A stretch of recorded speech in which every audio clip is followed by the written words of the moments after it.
Selamat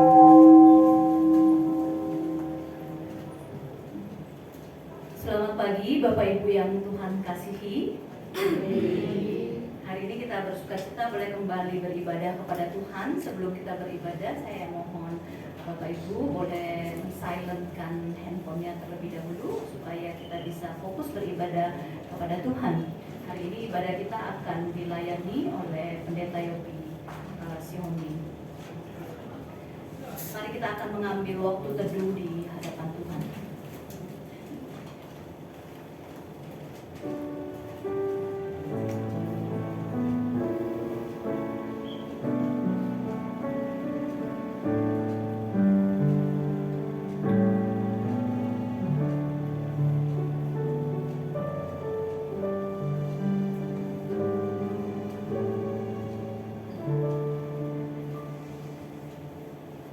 Jemaat saya silakan untuk berdiri.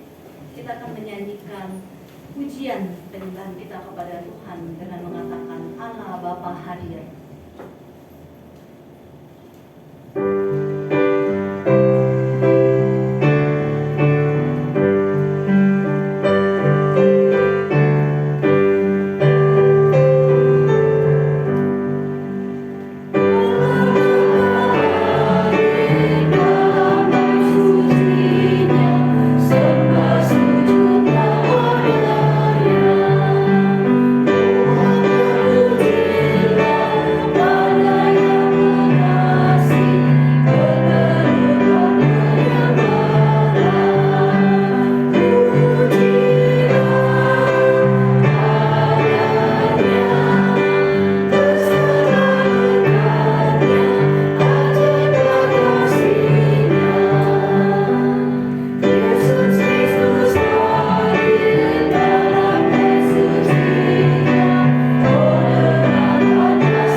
Jemaat Tuhan, pertolongan kita adalah dalam nama Tuhan yang menjadikan langit dan bumi dan yang tetap setia memelihara ciptaannya untuk selama-lamanya. Amin.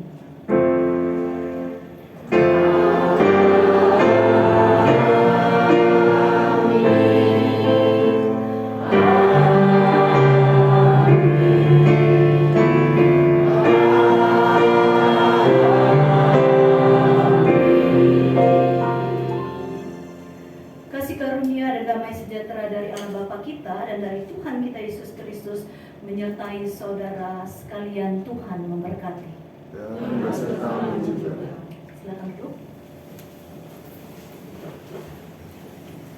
Bapak Ibu yang Tuhan kasihi, sepanjang 1 minggu ini kita sudah berjalan bersama-sama dengan Tuhan di dalam setiap kehidupan kita. Dan di dalam seminggu ini kita mulai berpikir dan menyelidiki hati kita, pikiran kita, hidup kita. Apakah yang kita lakukan, yang kita katakan, yang kita kerjakan berkenan di hadapan Tuhan? Apakah kita sudah menyakiti orang-orang di sekitar kita atau kita melakukan hal-hal yang Tuhan tidak inginkan? Mari kita bersama-sama akan membacakan bagian nas pembuka ini sebelum nanti kita akan merenungkan bagian untuk bersama-sama mengaku dosa di hadapan Tuhan. Mari kita baca di dalam Yesaya pasal yang ke-6 ayat yang ke-5. Saya meminta Bapak Ibu membacakan bersama-sama dengan saya. Lalu kataku, celakalah aku, sebab aku ini seorang yang najis bibir, dan aku tinggal di tengah-tengah bangsa yang najis bibir. Namun mataku telah melihat Sang Raja, yaitu Tuhan semesta alam. Seperti yang saya katakan tadi, mari kita sama-sama datang ke hadapan Tuhan. Kita mengatakan kepada Tuhan, Tuhan, jika ada orang yang terluka ataupun apapun yang tidak berkenan di hadapan Tuhan, kami mau datang kepadamu. Tuhan, kini ku datang. Kita nyanyikan lagu ini di hadapan Tuhan sebagai sebuah doa kita di hadapan.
Kami tahu ketika kami datang, kami bukanlah orang yang sempurna. Kami terus dibentuk oleh Tuhan, dan oleh sebab itu Tuhan menolong kami untuk terus dengan rendah hati. Tuhan mau dibentuk supaya kami dipakai Tuhan di dalam setiap kehidupan dan pelayanan kami. Jikalau ada yang tersembunyi di dalam hati kami, di dalam pikiran kami terhadap siapapun, ampuni kami Tuhan. Tolong kami untuk memperbaharui hidup kami, memperbaharui hubungan kami dengan Tuhan dan sesama kami. Oleh sebab itu Tuhan berkatalah dalam hidup kami, sehingga ketika setiap minggu kami datang bukan dengan sengaja, Kami datang berbuat dosa dan mengaku, tetapi kami mau terus diperbaharui oleh Tuhan. Terima kasih Tuhan, berkati setiap jemaat-Mu dan setiap kami yang beribadah pada pagi hari ini. Kami bersyukur dan memuliakan nama Tuhan di dalam nama Tuhan Yesus. Amin. Bapak Ibu silakan berdiri. Kita akan bersama-sama melihat dan mendengarkan berita anugerah yang terdapat di dalam Yohanes 3 ayat 6 sampai dengan yang ke-8 yang berkata demikian. Apa yang dilahirkan dari daging adalah daging, dan apa yang dilahirkan dari roh adalah roh. Janganlah engkau heran karena aku berkata kepadamu, kamu harus dilahirkan kembali. Angin bertiup kemana ia mau dan engkau mendengar bunyinya, tetapi engkau tidak tahu dari mana ia datang atau kemana ia pergi. Demikianlah halnya dengan tiap-tiap orang yang lahir dari roh. Demikianlah berita anugerah dari Tuhan. Salam damai buat Bapak Ibu sekalian.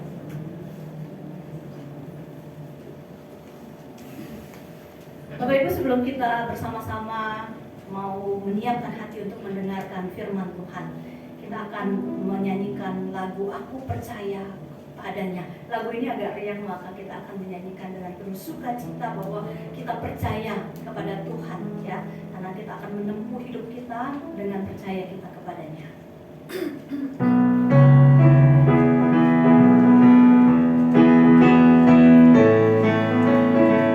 Bapak boleh menyanyikan lagu ini dengan tersenyum kepada anak kita, ya. Percaya padanya.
Saya bersuka cita ya karena sudah cukup lama ya, bertahun-tahun nggak ketemu, dan ini dulu guru remaja saya, terus kalau ini remaja saya.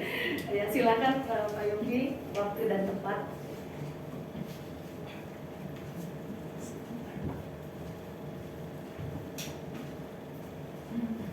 Iya, terima kasih ya. Begini Lili ini ya dulu saya tahunya kecil, kurus, gitu ya, hitam, gitu dulunya, gitu ya. Sekarang sejak menikah sama Lucky lebih baik lah. Saya senang gitu ya ketemu juga penginjil apa? Nah ini otak saya lagi error nih ya. Pak Suto ya, Pendeta Suto ya, dan semua ya, saya senang sekali ketemu sama mereka. Baik, sebelumnya saudara sekalian saya akan berdoa. Bapak Ibu sekalian, mari kita berdoa. Terpujilah Engkau ya Allah, Bapa kami yang di surga. Inilah kami orang berdosa. Tak ada yang benar menurut firman-Mu, karena kami telah mengalami kerusakan natur saat nenek moyang kami telah jatuh dalam dosa. Kami membutuhkan natur yang baru di dalam Kristus. Dan kami percaya bahwa setiap kami yang telah mengalami Tuhan dan menerima Engkau sebagai Tuhan dan Juru Selamat kami secara pribadi, maka kami mengenakan natur yang baru. Sehingga legalah hati kami ya Tuhan, oleh karena kami adalah orang-orang yang telah diperbaharui oleh darah Kristus, sehingga hidup kami adalah hidup yang berkemenangan. Berkati hamba-Mu ya Tuhan, di dalam nama Tuhan kami Yesus Kristus kami sudah berdoa. Amin. Setelah doa baru saya ingat penginjil Sri gitu ya. Jadi di kepala saya campur-campur ya. Ya ketemu penginjil Sri juga masih imut-imut ya, masih imut-imut. Nah saudara, firman Tuhan hari ini keluarga yang dipulihkan. Sebagai nats saya akan membacakan di dalam seperti yang di dalam surat. Saya diminta untuk membacakan Yohanes pasal 4 ayatnya yang ke-20 saja. Saya akan baca beberapa ya, Yohanes pasal 4 ayat yang ke-20. Saya bacakan demikian sampai ayatnya yang ke-27. Saya baca.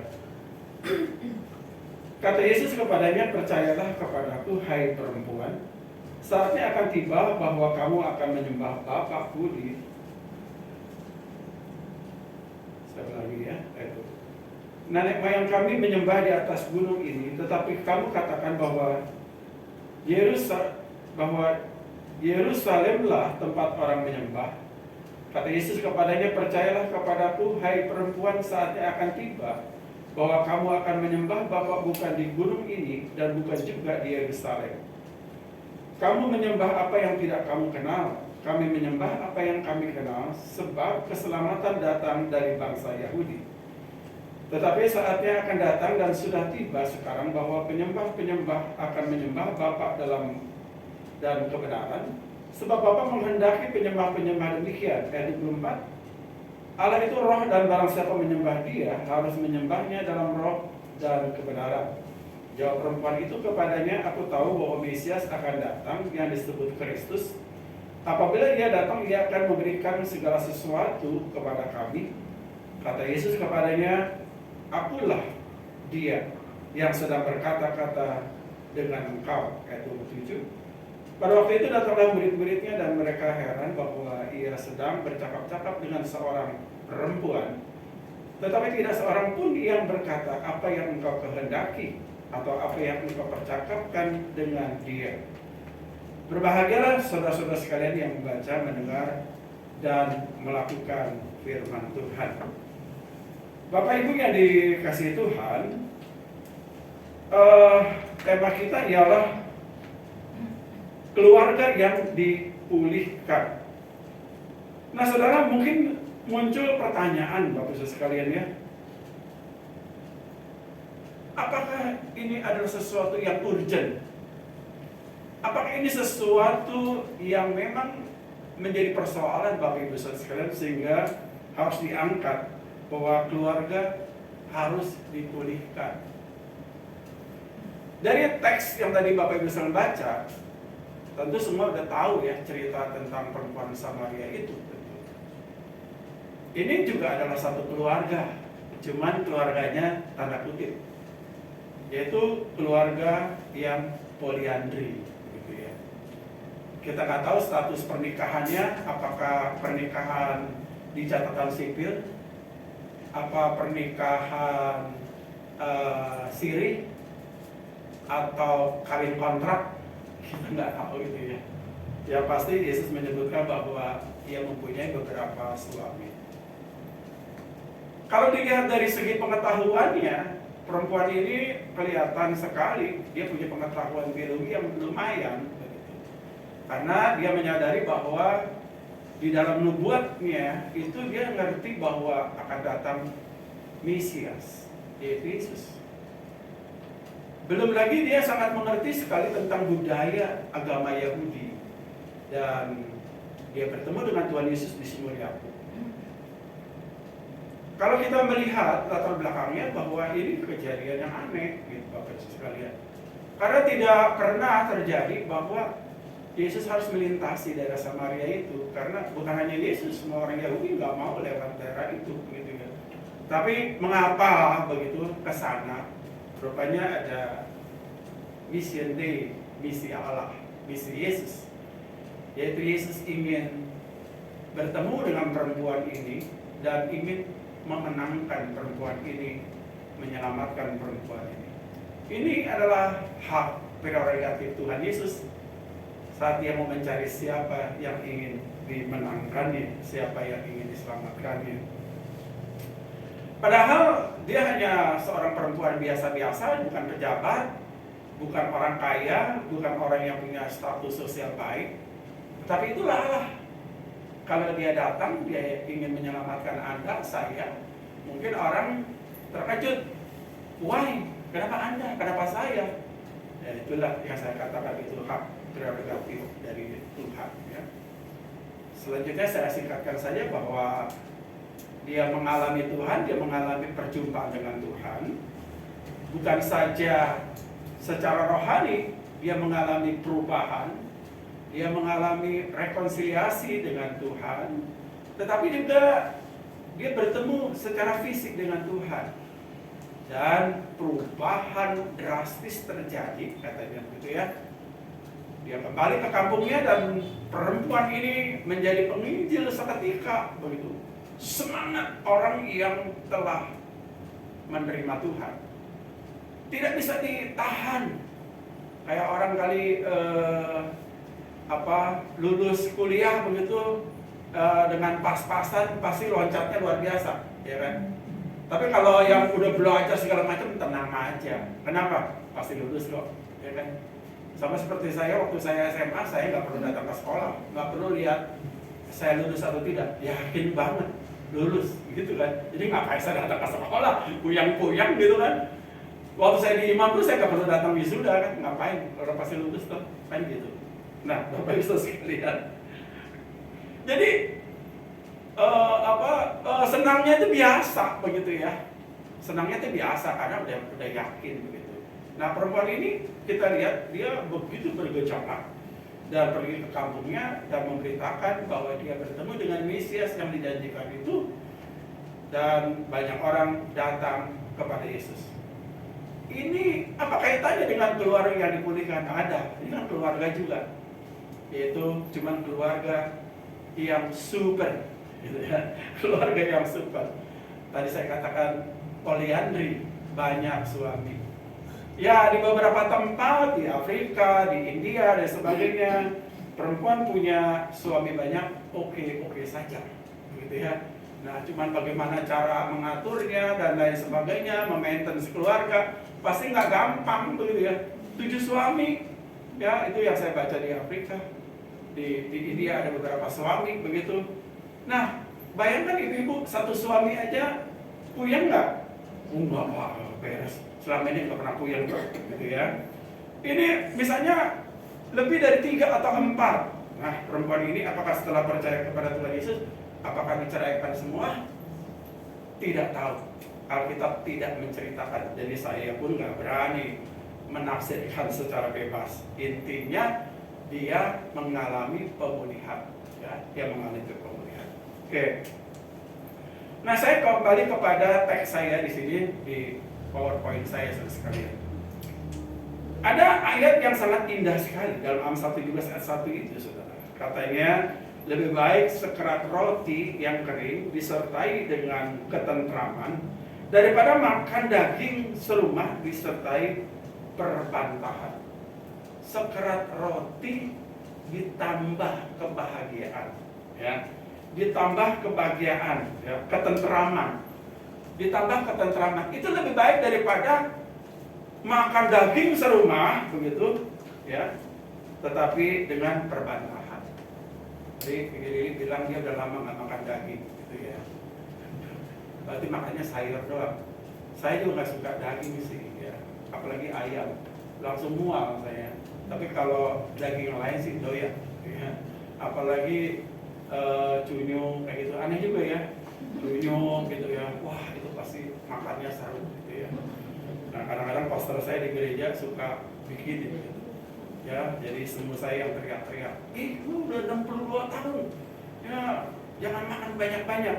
Makannya nggak banyak, ya, tapi nyuapnya lumayan lah, gitu ya. Nah, Bapak Ibu yang dikasih Tuhan, mana lebih enak makan daging? Jelas makan daging dong. Ya, masa sih cuma sekerat roti begitu ya.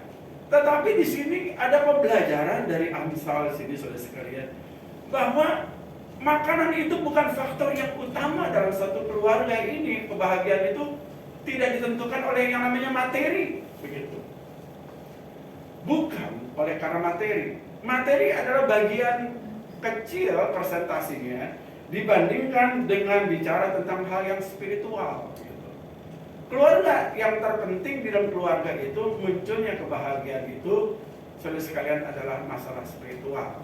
Nah, Bapak Ibu yang dikasih Tuhan, itu sebabnya sejak kecil begitu, Bapak Ibu, kita mestinya membawa anak-anak kita ke gereja.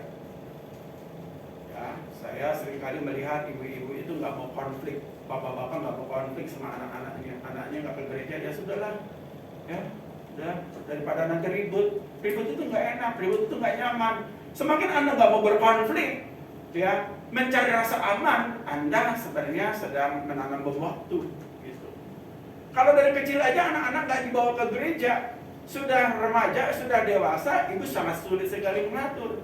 Belum lagi nanti dia bertemu dengan orang-orang lain, dan mungkin dia akan ke gereja lain. Yang terbaik adalah satu keluarga, satu gereja. Amin. Bapak, saya mah suami di GKI, istri di GBI, anak-anak di Karismatik, yang satu lagi di sini, di situ, di sini. Ampun. Padahal Pak Pendeta itu kan membutuhkan kalian itu satu keluarga. Pembinaannya gimana caranya? Ya kan? Mengajarnya bagaimana? Suami di mana, istri di mana, anak di mana? Kacau. Begitu sakit, pendeta berdatangan. Jamnya bareng lagi. Ya kan? Bingung mana duluan. Akhirnya lihat-lihatan. Itu saya ngomong ini adalah pengalaman. Akhirnya lihat-lihatan siapa yang lebih senior. Ya kan? Siapa lebih senior gitu kan. Nah, kalau dia masih muda, ya bapak aja lah gitu. Ini kan membuat kami jadi nggak nyaman. Siapa yang membuat kami nyaman? Anda, gitu kan. Dari sekarang harus pikir baik-baik. Satu keluarga, satu gereja. Saya selalu mengatakan, ya kalau sekali-kali kamu kebaktian di tempat lain untuk belajar dan sebagainya, monggo, nggak apa-apa, ya, nggak apa-apa. Untuk lihat sesuatu yang baik di sana. Tapi jangan pernah membandingkan gereja Anda dengan gereja orang lain. Pasti beda. Ya, kalau di sini kita lihat lampunya tenang, ya kan. Tadi saya lihat mau tepuk tangan aja, saya lihat dulu. Mulai dari sana ada 1, 2 tepuk tangan, baru yang lain tepuk tangan. Ya nggak apa-apa. Ya memang gerejanya kayak begini, begitu ya. Budayanya kayak begini. Ini nggak jaminan orang sudah sekalian harus begini, harus begitu. Tumbuh itu adalah bukan karena cara beribadahnya, tapi hatinya memang ingin menyembah Tuhan. Amin. Amin. Ya, kalau di gereja saya, di gereja Kalamus Bekasi, memang pakai band, pakai drum, pakai segala macam, berdebu, gitu ya. Kalau orang nggak biasa datang ke gereja saya, jantungan. langsung ke UGD, saudara, ya kan? Kenapa? Karena mereka udah biasa, jantungnya kuat, gitu ya. Jantungnya kuat karena kan gedebak, jadi kuat. Anda kalau nggak kuat, jangan main-main dengar, apalagi dapat speaker. Ya, ini untungnya keyboardnya nggak pakai speaker ya. Cukup jadi ting enak-enak aja gitu. Dan saya enjoy aja. Jangan pernah membandingkan kerja Anda dengan kerja lain. Begitu saudara sekalian.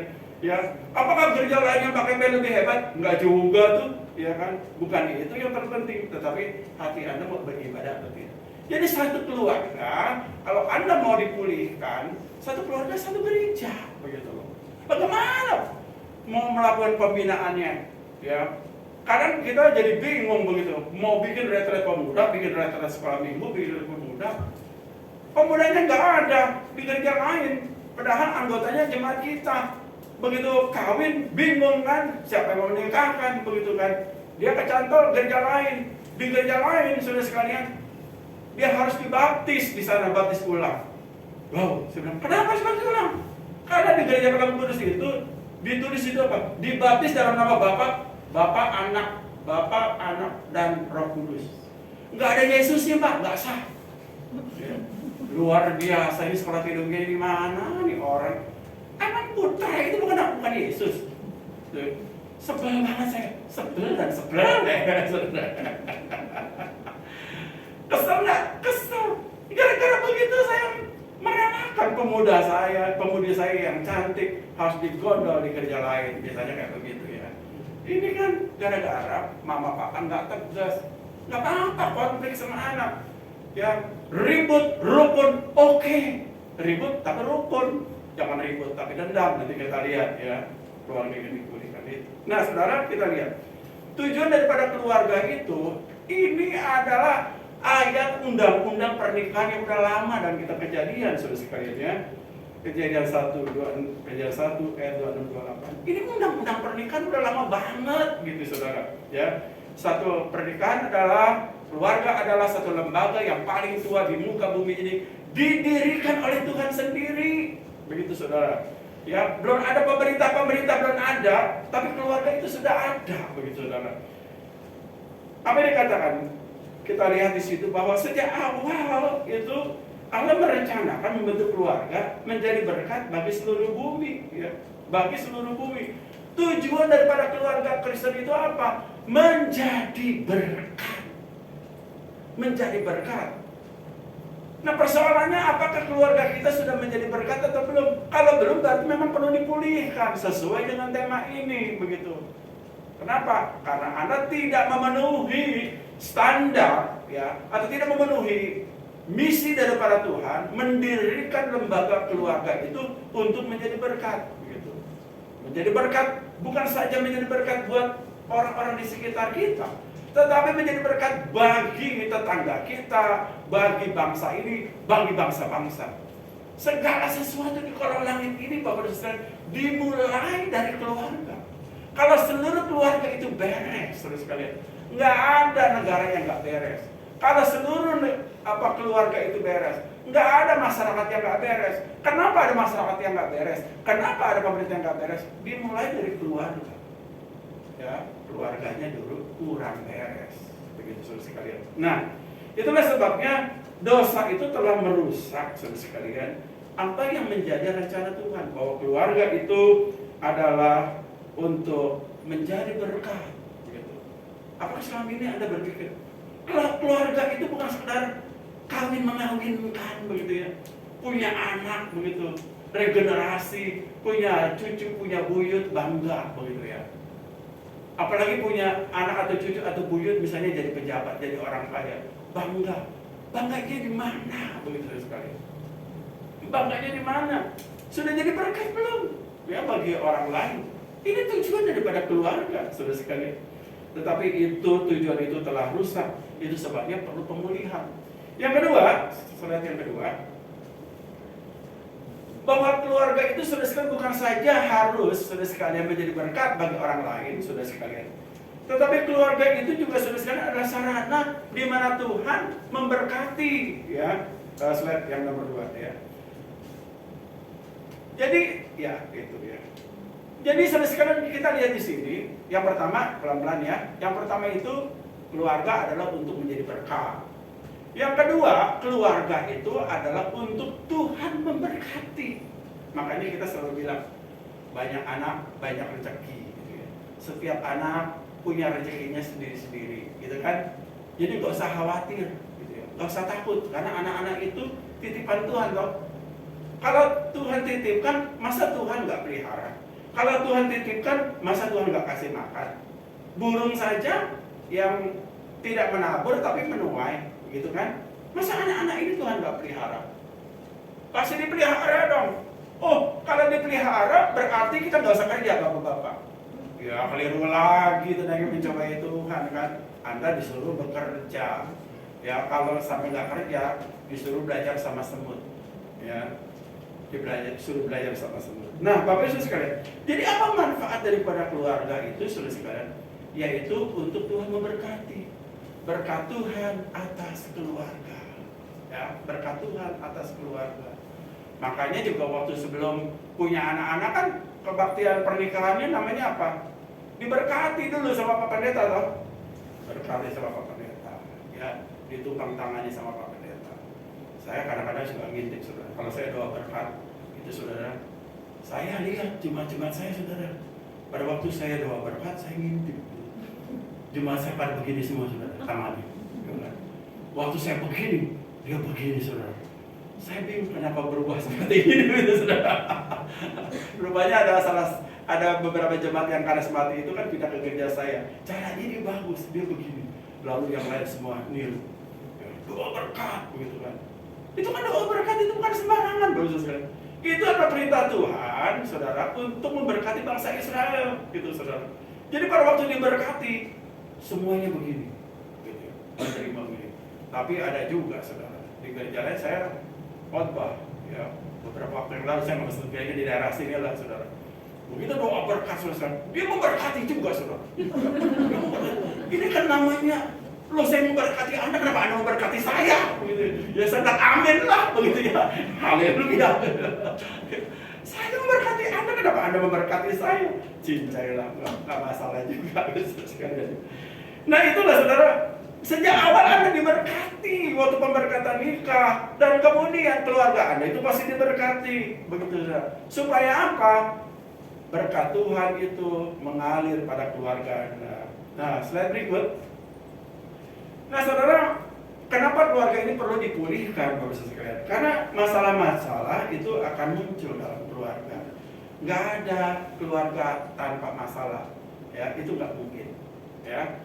Kenapa, saudara sekalian? Karena beberapa pribadi-pribadi yang berbeda itu, saudara sekalian, karakter yang berbeda itu, saudara sekalian, berada di dalam satu tempat. Ya, wong piring aja kalau ditumpuk aja pada bunyi. Ya, apalagi ini karakter-karakter yang berbeda-beda. Meskipun satu darah, begitu, saudara sekalian. Nah, yang pertama, semuanya ini pasti, saudara sekalian, kita tahu ya. Dan ini sudah sangat terbiasa kita mengatakan ini dosa. Mana ada keluarga yang steril dari dosa? Tidak ada. Berarti memang keluarga harus dipulihkan. Dosa itu mengakibatkan apa? Yang pertama-tama, saudara, kita mengalami kerusakan sifat atau natur itu, ya. Ada yang harus dibereskan dalam keluarga, ada yang harus dibereskan di dalam suami, ada yang harus dibereskan dalam istri dan anak-anak kita, saudara sekalian. Nggak ada yang steril dari dosa, begitu. Nah, karena mengalami kerusakan, saudara sekalian, maka keluarga tidak ada yang sempurna. Jangan cari keluarga yang sempurna, nggak ada. Pasti ada nggak sempurna. Nah, saudara, karena keluarga ini nggak sempurna, maka saudara sekalian kita membutuhkan Kristus di dalam keluarga. Yang menjadi kepala dalam keluarga adalah Tuhan Yesus. Kita membutuhkan Dia senantiasa. Yang kedua, saudara sekalian, dosa itu akan membuat apa, saudara? Spiritual kita merosot, ya. Rohani kita merosot, saudara sekalian. Begitu ada tantangan, begitu ada persoalan, rohani kita merosot. Kita mulai ngedumel, kita mulai ngoceh sama Tuhan, kita mulai meragukan keadilan Tuhan.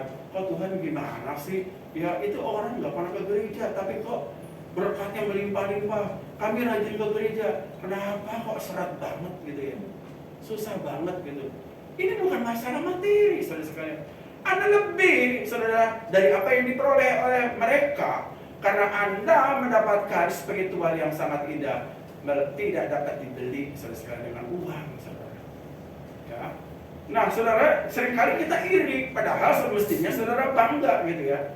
Nah, saudara, karena spiritual itu mengalami kerusakan, kemerosotan, mengakibatkan apa, saudara? Kita mengabaikan Allah. Ini COVID ini sekarang. Saya nggak nyinggung ya, kalau tersinggung apa boleh buat lah ya. Paling Pak Suto bilang, Pak Ibu Sri nanti nggak undang saya khotbah lagi gitu kan. Nah, saya bingung, tapi pasti di sini nggak ada lah. Ya, ini gereja saya. Kebaktian kalian nggak berani datang ke gereja, nggak berani, alasannya COVID. Tapi tiap minggu bersepeda. Udah bersepeda di-upload lagi, ampun. Dan nanti saya kalau mau bikin dosa pinteran dikit lah. Belajar sama saya begitu. Jangan di-upload. Nggak pernah ke gereja takut gitu. Pak tolong YouTube-nya jangan Pak ditutup, Facebook-nya jangan ditutup Pak, jangan. Anda tahu kita sibuk-sibuk ngurusin YouTube sama Facebook saudara sekalian, ya kan? Orang sibuk-sibuk. Dia apa saudara? Keliling ke Bali naik mobil jalan-jalan, upload begitu saudara. Nah orang mulai beginilah gitu ya, jemaat-jemaat gitu kan. Saya bilang kamu iri, ya. Iri, ya udah pergi aja, saya bilang ya. Ini satu gembala aneh kali ini ya. Masa kamu iri sama orang yang nggak kebaktian? Nggak apa-apa, dan kita nggak boleh menyalahkan orang juga, begitu saudara. Nggak boleh kita menyalahkan orang yang memang masih belum berani, ya nggak apa-apa. Itu harus muncul dari kesadarannya sendiri gitu. Cuma, jangan diupload ya. Wah, lapor saat kebaktian pada jam berapa, begitu detik keberapa dia upload. Jadi kan ngomel, kan jemaat nggak semuanya dewasa, saudara. Masih ada yang bayi rohani kan gitu ya. Saudaraku ya kasih. Nah saudara mengabaikan Allah. Bagaimana keluarga Anda ini dipulihkan? Ya, Anda mengabaikan persekutuan, Anda mengabaikan kebaktian doa, Anda mengabaikan meditasi, Anda mengabaikan program-program gereja yang sudah disusun rapi untuk membina rohani saudara. Bahkan khotbah-khotbah yang penting, tema-tema yang penting udah disusun. Tiap kali khotbah itu yang penting buat si A-nya nggak datang. Betul, saudara. Itu aneh tuh. Jadi saya nggak pernah tuh khotbah saudara spesial begitu saudara. Ini khotbah ini cocok nih buat si A nih, ya kan. Nah, mudah-mudahan dia datang. Nggak datang. Ya, nggak datang begitu. Padahal khotbah ini sebenarnya cocok buat dia, begitu. Ya, sangat bagus. Karena dia diajak baktian doa nggak mau, diajak apa nggak mau. Nah, paling tepat di gereja kan, gitu. Dan ini kan bentuknya kan kalau di gereja kan monolog kayak gini kan. Jadi kalau saya ngomong, Anda diam aja, dengar aja, nggak usah komplain gitu kan. Nah, kalau di kebaktian doa atau apa kan, di komsel dia bisa komplain. Saya nggak setuju musuh. Ini bagian ini saya nggak setuju, kan gitu kan bisa kan. Kalau kebaktian kan nggak ada kayak gitu ya. Ya, interupsi Pak Pendeta. Wow, ngeri. Kalau saya diinterupsi. Tapi sebenarnya nggak apa-apa juga, tergantung gerejanya juga kan ya. Dan kemudian saudara sekalian mengalami, karena dosa itu mengalami, keluarga-keluarga itu mengalami kerusakan karakter. Saudara, ada orang bilang ini ya, katanya kalau umur udah 40 itu karakternya udah nggak bisa dirubah, katanya kayak begitu. Ya, jadi memang saya setuju ya, masa emas itu adalah masa anak-anak. Kita bisa mengubah karakter mereka, saya setuju saja gitu ya. Karakter apa sih? Karakter adalah kebiasaan yang diulang-ulang menjadi habit. Kalau baik kayak jadi baik, buruk kayak jadi buruk, kayak begitu saudara sekalian. Nah, kalau udah umur 30-40 karakternya udah terbentuk gitu, susah diubah. Saya pikir enggak bisa kok diubah. Banyak kok dulu orang yang kacau balau begitu saudara sebelum dia ke gereja, dan sekarang dia menjadi orang yang panutan, orang yang baik, orang yang tenang, orang yang hati-hati, gak sembarang ngomong, kan gitu kan. Ada seorang AI. Wah, dia ini memang orang lapangan kali ya. Tidak, kalau ketemu di gereja itu mulutnya ngomong, tangannya ngomong, apa kabar? Lepok gitu kan. Aduh si Oma ya. Semua orang kata, kamu apa kabar? Gila lo ya. Maksudnya sih akrab gitu kan. Cuman kalau orang baru pertama kali ketemu dia, ini orang gimana gitu ya. kelepok gitu ya. Orang pada ngomong, sekarang dia sakit. Orang kangen sama gaplokannya dia itu. Saya pikir, iya juga ya. Nah itu kalau nggak ada nggak seru juga ya. Tapi tolong Tuhan kirim satu saja, gitu ya. Jangan banyak-banyak.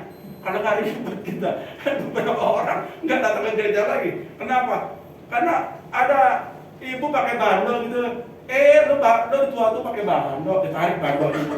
Dia tersinggung lah. Ini kan kepala adalah mahkota, katanya gitu. Bandol orang udah keren-keren dan dari rumah, saudara main tarik-tarik aja si Ai, ya kan? Ya akhirnya dia nggak datang ke gereja lagi. Hilang dia satu, ya kan? Satu jemaat hilang. Dia nggak tahu tuh. Kita sampai kembali hilang satu jemaat aja. Aduh, udah susah ngumpulin ya. Ngumpulin jemaat hilang satu aja. Aduh, gitu. Ya, kalau ada konfrontasi sama kita sih kali, ya nggak apa-apa kali ya. Ini jemaat dengan jemaat misalnya kayak begitu. Tapi di sini nggak ada, semuanya baik-baik saja. Haleluya, amin. Gitu ya. Insya Allah, gitu ya. Allahnya Yesus. Ya, slide berikut. Yang dibutuhkan oleh keluarga itu apa sih saudara-saudaranya? Supaya terjadi pemulihan dalam keluarga. Saya akan cepat aja ya. Saya tahu di GKI juga panjang-panjang ya. Kalau di karismatik perlu 2 jam. Yang pertama saudara, perlu ini adanya rekonsiliasi, yaitu memberi pengampunan, gitu ya. Nggak boleh ada dendam dalam keluarga. Ya, Alkitab bilang nggak boleh kita menyimpan marah, gitu ya. Nggak boleh kesal dan sebagainya. Kalau memberikan persembahan, kalau Anda belum menyelesaikan, memaafkan orang lain, stop dulu, jangan berikan persembahan. Itu kata Alkitab. Ya, betapa susahnya saudara sekalian menyimpan amarah, kesal dan lain sebagainya. Dia harus mengampuni dia, begitu ya. Kalau nggak mengampuni dia gimana? Di sini nggak ada itu ya. Doa Bapa kami ya, nggak ada ya. Ada itu. Ya kan kalau bagaimana kalau doa Bapa kami yang di surga, berikanlah kami makanan kami bla bla bla, dan ampunilah kami akan kesalahan kami Tuhan, sebab kami belum mengampuni kesalahan tetangga kami. Itu kan ribet ya jadi saudara. Selesaikan saudara. Dalam keluarga bisa saling menerima, saling percaya, saling memiliki. Aduh, memang aneh-aneh ya. Saya punya anak 2 itu ya. Satu lahir di Jambi sama dengan Bu Lili ini ya. Lahir di Jambi. Wah, ini juga karakternya juga beda gitu. Dia kalau ngomong suaranya bodohnya gede karena 184 tingginya gitu. Kan udah kayak King Kong gitu. Dia nggak usah ngomong. Kalau dia nggak usah ngomong aja udah suaranya gede. Gimana kalau dia teriak saudara? Goyang saudara sekalian. Saya bilang kamu itu kalau bisa ngomongin dilumputin dikit. Aku kan kayak begini papi. Begitu. Dia jangan kan begitu amat lah. Aku bilang kan, ya dilembut-lembutin lah, ya kan. Dan ini papi orang Batak. Orang nggak nyangka loh. Papi kayak orang Jawa kan, orang nggak percaya kalau papi orang Batak. Ya, kenapa papi kayak begini? Ya, itu yang kita belajar, ya. Lembut sama orang, gitu ya. Ngomong juga hati-hati, kayak begitu saudara. Saling memiliki, bisa menerima, saling percaya dan saling memiliki, baru bisa terjadi suatu sekali pemulihan. Menjaga sikap, jangan baperan, ya, saling percaya. Bentar-bentar ngegas, tahu yang ngegas ya? Ngomong tuh nggak bisa ngegas, aduh, ini capek deh, ya kan? Ngomongnya nggak usah ngegas lah, dengar dulu, baru ngomong. Ya, jangan ngomong dulu, baru dengar. Seringkali ngomong dulu baru dengar. Padahal kalimat kita belum selesai, gitu kan? Dia udah ambil kesimpulan dan tafsirannya udah segala macam, gitu kan? Nah, harus didengar dulu baik-baik. Ya, lalu ditanyakan, maksud kamu begini, begitu, gitu kan? Jangan langsung ambil kesimpulan. Nah, seringkali miskomunikasi itu di situ, saudara sekalian. Padahal tidak bermaksud apa-apa, begitu ya. Udah tersinggung duluan, ya. Di jemaat juga seperti itu, seringkali terjadinya kesalahpahaman. Bukan maksudnya begitu, ya. Bukan maksudnya begitu, tetapi orang salah menangkap, gitu ya. Dan andai pun kita berbeda dengan orang lain, ya kita harus bisa menerima perbedaan-perbedaan. Di gereja ini pasti, ya, Bu Sri dan Pak Sunto di sini juga. Kalau jemaatnya di sini 100, maka harus ada 100 pendekatan. Bingung kan? Kalau ada 100 jemaat, maka harus ada 100 pendekatan. Karena satu begini, satu nggak bisa digeneralisir. Ya bersyukur kalau kita gerejanya nggak terlalu banyak jemaatnya, ya kan? Karena tambah banyak jemaatnya, tambah pusing. Ya, atau resikonya gembala tidak mengenal jemaat. Kenapa? Karena terlalu banyak. Ya, mau besok aja, ya kan banyak sekali gitu ya. Saya adalah hamba Tuhan yang besok itu berdasarkan kebutuhan. Saya nggak mau besukin orang kalau orang memang nggak butuh. Ya, sekarang orang dibesuk sudah bukan zaman dulu. Ini kan jemaat banyak yang tua ya, mungkin senang dibesukin ya. Orang-orang muda itu nggak senang dibesukin saudara, karena dia punya privat. Dia tinggal di apartemen dan sebagainya, ketahuan apartemennya saudara sekalian yang cuma 3x2 gitu kan, dia malu gitu kan. Jangan besuk lah kalau begitu. Bahkan ketemunya di mana? Di restoran, di mana gitu. Saya mau ketemu kamu, kita ngobrol di mana? Dia bilang, jangan ke apartemen saya Pak, kita ketemu aja di tukang soto. Selesai tuh, besuk di tukang soto. Ya sering-sering aja bisa jadi gemuk saudara. Ya nggak apa-apa, nggak usah sampai gimana sih rumah kamu, gimana sih gini-gini. Nggak perlu tahu lah kali. Ya. Ada keluarga yang nggak mau begitu, maksain diri, coba maksain diri gitu. Pengurus saya, Pak, Bapak nggak besukin keluarga ini. Saya bilang, dia nggak mau dibesukin. Besuklah Pak. Ya pokoknya saya besuk. Ampun saudara, rumahnya saudara sekalian berantakannya minta ampun gitu ya. Kenapa? Karena suami istri kerja, jadi di rumah itu ampun. Ya cucian kotor, apa segala macam di sofa. Ya kan. Kain di sofa. Oh ini tuh saudara yang menyebabkan saya nggak boleh besuk gitu kan. Iya, gimana dia malu? Ya kan, berantakan begitu loh. Kita datang lihat buka pintunya, langsung sakit kepala saudara. Ya ampun, ini sapu di mana, kain pel di mana, ya kan? Ini orang di sini pada waras nggak ya? Saya aja nggak waras nih saudara sekalian. Untung saya nggak sering besuk kemarin. Ini gara-gara pengurus nih maksa-maksa saya nih. Karena kepala saya jadi sakit nih. Ya kan? Apa saya harus cerita sama pengurus? Ya kan keadaan rumahnya. Enggak dong, ini domba saya kan. Ini jemaat saya. Ya saya simpan. Kenapa sih Pak? Kenapa sih Pak? Masa sih, ampun rumahnya lebih jelek dari gudang. Masa saya? Enggak lah saudara, simpan gitu. Ya apalagi ada masalah-masalah mereka ya kan. Aduh, yang ribut, yang berantem, yang apa segala macam. Biasa, gembala mah kayak begitu saudara. Menjaga sikap, jangan baperan, dan kemudian saling percaya. Mengutamakan keluarga, memberikan waktu doa keluarga, makan bersama dan lain sebagainya. Ini kan hanya standar rekreasi saudara sekalian. Nah sekarang senang lah ya, healing, keliling dan sebagainya. Ya udahlah nikmatin aja meskipun bapak-bapak menderita kali ya. Kalau hari Sabtu, hari Minggu kan enaknya kan bobo ya nggak, udah capek kali. Ya emaknya, ibunya pada mau ke mall juga, mau nggak mau harus antar juga. Ya udahlah nikmatin. Ya. Kemarin saya besok ke satu ibu di apartemen. Lalu Pak, anaknya kan 2 gitu. Ya gemuk tuh anak, ampun dikasih makan apa nih anak. Ngeri banget di badannya saudara, ampun. Ya gemuk. Bangkanya minta ampun. Lihat Pak anak saya Pak. Aduh, lu nggak tahu nanti ini nurunnya setengah mati nih. Ya. Lu bangga tapi ini nyiksa ini nanti nih. Ya kan? Waduh Pak, katanya. Makannya Pak, katanya. Aduh Pak, gini. Tapi sebenarnya bangga, ngerti nggak ya? Nggak, aduh, tapi bangga. Bisa beda di mukanya gitu. Bedanya, ibu-ibu bangga, tapi ngadu gitu kan. Sebenarnya lagi ngebanggain kan, anak gemuk. Waduh Pak, saya bilang kamu bersyukur ya, 2 anak ini, ya kan. Kamu bisa rawati dengan baik, kasih makan sampai pada gemuk kayak segede kerbau kayak begini. Jangan malu, kamu harus senang, harus bahagia ya. Karena apa? Kamu punya waktu sama-sama dengan anak-anak ini. Saya nyesal saudara, punya anak 2, tahu-tahu udah pada gede semua. Aduh, padahal saya ingin memeluk, mencium gitu ya. Buka kamarnya, baru buka dikit aja. Apa papi? Out. Aduh, kenapa dulu nggak gue pegang tuh anak gue peluk, biarin dia dieein, dikencingin, nggak apa-apa dah. Masa itu lewat begitu saya. Hei ibu-ibu muda, nikmatin dikencingin, dilerakin sama anak-anak saudara sekalian. Itu indah banget.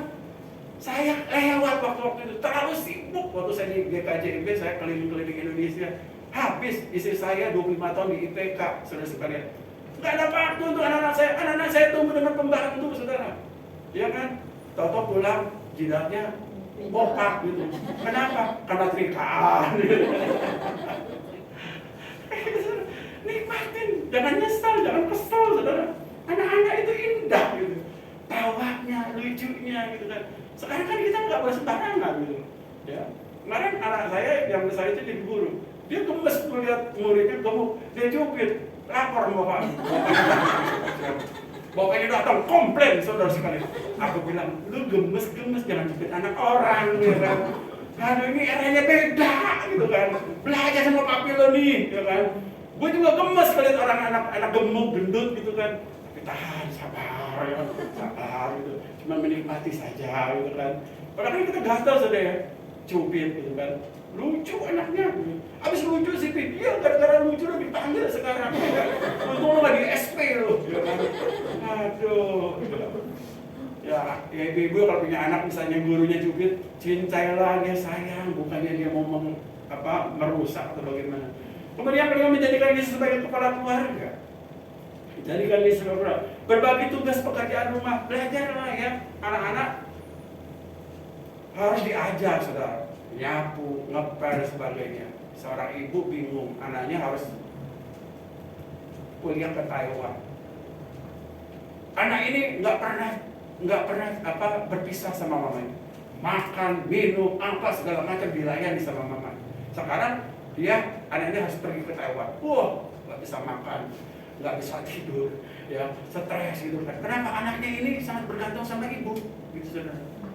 Bingung kan? Nah, kenapa nggak diajar dulu cuci piring, ngepel, ngegosok gitu ya? Saya guru karakter, kalau saya ajarin kayak begitu, murid-murid saya, orang tua datang komplain, Pak, Bapak jangan ngajarin anak-anak saya mental babu ya Pak? Wah, ya, saya yang goblok, pengen goblok. Saya lagi ajarin tanggung jawab, ini karakter tanggung jawab, saya ajarin bahwa kamu di rumah punya peran, punya fungsi, bukan tamu. Rumah itu bukan hotel gitu loh. Belajar. Nanti kalau kamu ngekos, ya kan kamu perlu ngerjain itu semua sendiri gitu ya kan. Kayak di rumah saya urusan masak nasi bagian yang besar, urusan ngepel anak yang kecil. Begitu saudara sekalian rumah kotor, komplain sama yang kecil. Begitu mau makan nggak ada nasi, komplain sama yang besar. Enak saudara. Ya kita bagi-bagi gitu kan. Ya istri saya bagian setrika gitu ya. Kami nggak pakai pembantu lagi sekarang. Setrika. Wah saudara, kalau istri saya setrika, kalau ada lomba setrika sedunia, saya yakin istri saya juara saudara. Kenapa begitu saudara? Setrika kayak gunung itu saudara sekalian. Sebentar dilalap habis. Saya bingung gila orang. Kenapa kayak begitu? Lalu saya tanya sama adik-adik ini. Iya, dia 7 bersaudara. Dulu di rumahnya dia bagian trika. Bersyukur punya istri jago setrika, gitu ya kan? Jadi nggak usah ribet-ribet. Nah saudara, miliki tanggung jawab bersama. Rumah itu menjadi tanggung jawab bersama gitu loh kan. Mau kebersihannya, kesehatannya, apanya, itu tanggung jawab bersama, ya kan? Jangan semua serba enak, ya serba enak. Ini anak-anak milenial ini serba enak, begitu saudara. Ya, mau pakai motor, mau pakai mobil, udah bersih, udah ada etolnya, bensinnya sudah penuh, pulang kotor, papi cuci lagi. Ya kan? Saya bilang enak bener loh ya, gitu ya. Kemarin dia pergi nyangkut satu mobil saya di sana. Ampun, telepon, waduh, banyak banget rusaknya saudara-saudara. Haleluya. Salah saling memberikan hormat, saya rasa itu hal yang wajar. Saya akan cepat saja ya. Berikutnya, untuk benar-benar pulih saudara sekalian, maka perlu ada penyembuhan luka-luka batin dalam keluarga. Mungkin perlu seminar sekali kali ya, luka-luka batin, inner healing dan sebagainya. Mungkin ada kemarahan yang tersimpan dalam hati, ya, sehingga saudara sekalian sulit sekali untuk rekonsiliasi, ya, untuk rekonsiliasi begitu saudara, dengan orang lain di sekitar, vertikal, horizontal, ya, karena ada luka batin dengan Tuhan, ya, vertikal, masih ada mampet dengan Tuhan sehingga sudah sekali dipulihkan, ada yang nggak beres hubungannya dengan Tuhan, nggak beres dengan orang lain, ya. Nah saudara, berikutnya saudara sekalian perlu, tadi saya katakan jadikan Yesus sebagai kepala keluarga. Kemudian jangan menjauhkan diri dari pertemuan-teman gereja yang ada, jangan menjauhkan diri gitu. Sampai program dibuat di gereja saudara sekalian, yang datang malah orang lain begitu saudara. Ya, kemudian saling percaya ya, di dalam keluarga harus saling percaya, jangan penuh dengan kecurigaan gitu ya. Dan kemudian saudara sekalian, sediakan tong sampah. Hal-hal yang buruk itu jangan disimpan ya. Sampah dalam keluarga itu harus dibuang. Sediakan tong sampah, buang semua. Dendam, iri, benci, apa semua buang semua ya, jangan disimpan. Itu barang busuk akan membusukkan diri. Saya cepat. Nasihat firman Tuhan Ulangan 29:18. Sebab itu janganlah di antara kamu ada laki-laki atau perempuan, kaum keluarga atau suku yang hatinya pada hari ini berpaling meninggalkan Tuhan Allah kita untuk pergi berbakti kepada Allah bangsa-bangsa itu. Janganlah di antara kamu ada akar yang menghasilkan racun atau iku. Akar-akar kepahitan itu harus dibuang. Saya selesaikan 1 Timotius 5:8. Tetapi jika Anda seorang yang tidak memelihara sanak saudaranya, apalagi seisi rumahnya, orang itu murtad dan lebih buruk dari orang yang tidak beriman. Memelihara sanak saudara tentu dimulai dari keluarga inti, ya, pelihara hubungan, pelihara kasih, pelayanan satu dengan yang lain, saling memperhatikan, lalu baru bisa keluar. Amin. Saya serahkan waktunya kepada Tuhan.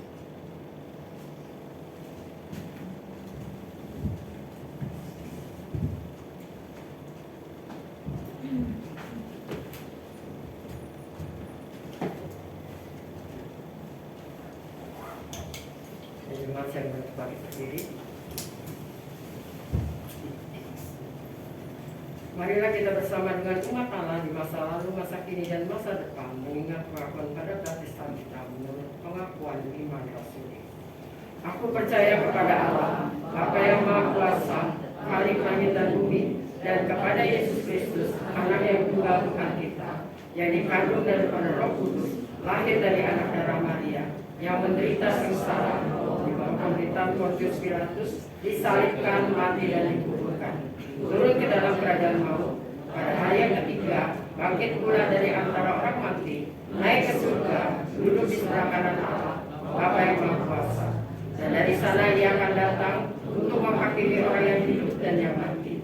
Aku percaya pada Roh Kudus, gereja yang kudus dan am, persekutuan orang kudus, pengampunan dosa, kebangkitan orang mati, dan hidup yang kekal. Amin.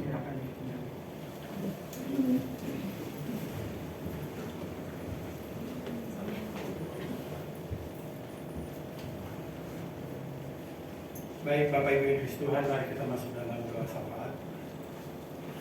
Allah Bapa kami yang di surga, terpujilah Engkau ya Tuhan. Kami berdoa untuk para hamba-Mu yang melayani di tempat ini.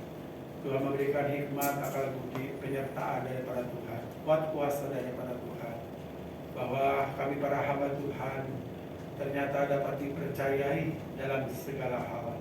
Itu sebabnya bahwa kami adalah orang-orang yang dipilih oleh Tuhan, yang bertanggung jawab kepada Tuhan dan mengerjakan tugas-tugas ini, ya Tuhan, dengan sungguh-sungguh memberikan hidup kami kepada Engkau.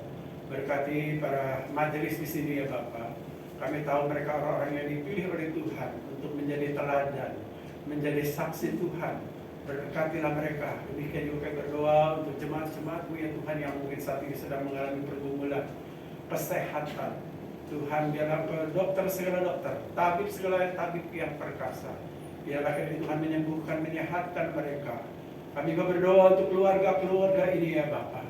Engkau tahu ya Tuhan pergumulan tiap-tiap keluarga, mulai dari pergumulan ekonomi, pergumulan kerohanian, bahkan ya Tuhan mungkin ada hal-hal lain ya Bapa yang kami tidak tahu, tetapi kami tahu Engkau tahu Bapa. Biarlah kiranya Engkau menjadi gembala dalam tiap-tiap keluarga. Dan akhirnya kami menyerahkan seluruh jemaat ini di dalam pertolongan. Di dalam nama Tuhan kami Yesus Kristus kami sudah berdoa. Amin.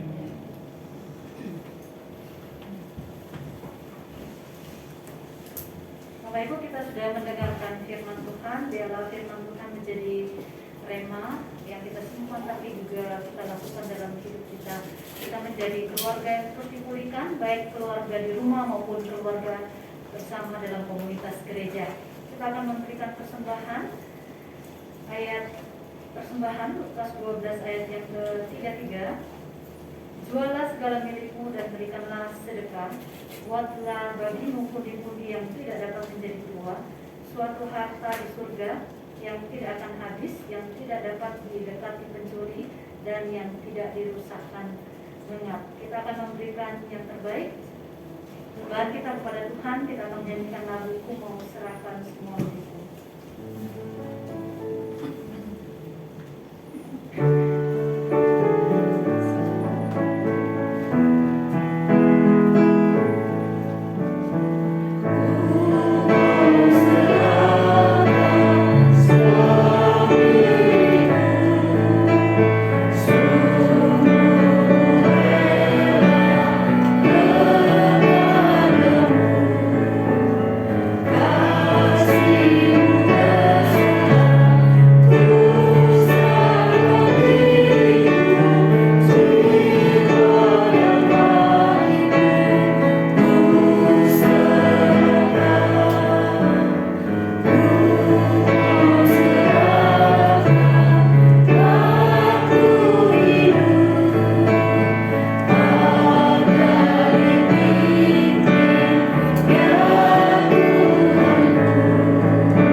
Terimalah persembahan kami ya Tuhan.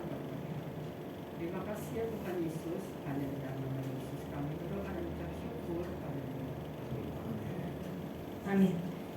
Kita akan mengakhiri ibadah kita. Kita akan menyanyikan doksologi puji Allah Bapa kita. Setelah itu nanti doa berkat oleh Pak Yogi yang akan kita terima.